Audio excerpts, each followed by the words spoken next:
Good morning. We are at May 1st today, Friday morning. April went really quickly. I don't know if it felt like that to you or not, but it did to me.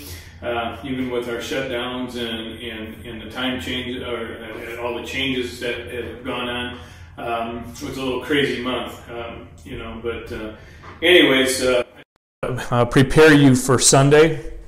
Again, invite you for Sunday service. We're going to be once again live on Facebook, and we're enjoying having you join us. Some of you are coming from other churches. Some of you don't have a church. I just pray that God is opening your eyes and heart and giving you peace right now. So we're going to dive into 1 Kings 12 and 13, and today, we're carrying on with the story after Solomon's death here, and we're hearing two different people in this story: Jeroboam and then Solomon's son Rehoboam, which kind of gets confusing if you don't be careful of who you're listening to and reading about at the time, but. Jeroboam, though, he was one of the servants of Solomon, a skilled worker, if you remember reading about that.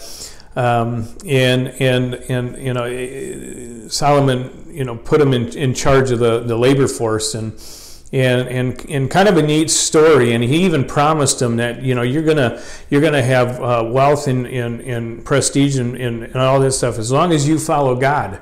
But Jeroboam, he didn't want anything to do with that. He kind of ran his own circle and did everything. And again, he was promised great blessings and continued dynasty of where it was. And Solomon's son Rehoboam, he became king and really foolishly treated or threatened to make life difficult for the people. And it led to a rebellion. If these people would actually know their history, where things came from, and how things went for them about not following God, not doing the things they need to, they probably wouldn't get into their situations they're in. And maybe they would. I don't know. But here we're seeing just a lot of commotion in these. In these two lives of these two guys, and again, they both could have had just a great future in what they were supposed to do. But Jeroboam, he reigned over the northern kingdom of Israel for 22 years, and just made a mess of things, and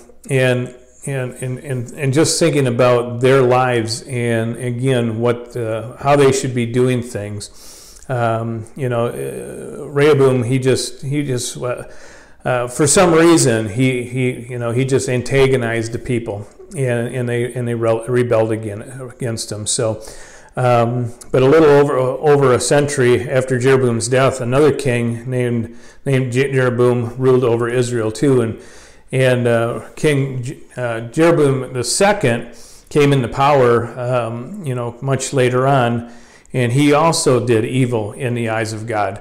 And we're going to hear about that later down the road. But again, it's learned behavior. It's things that they didn't learn that they should have learned about what happened.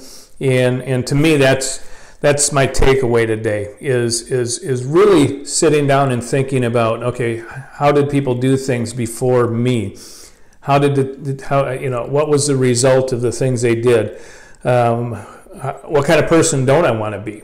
And what kind of person do I want to be? So to me, that's what Scripture opens my eyes today a little bit. And again, as we develop and get into the meat of a lot of the different scriptures that we're going to be reading, Try to pick apart those things that reaches out to you, that makes you think. And again, I would love to hear, your thoughts and how Scripture is opening up to you. So have a great Friday today, and enjoy your day tomorrow. It's supposed to be a beautiful Saturday, 80 degrees. So I plan on taping Sunday morning's devotion out in one of the parks.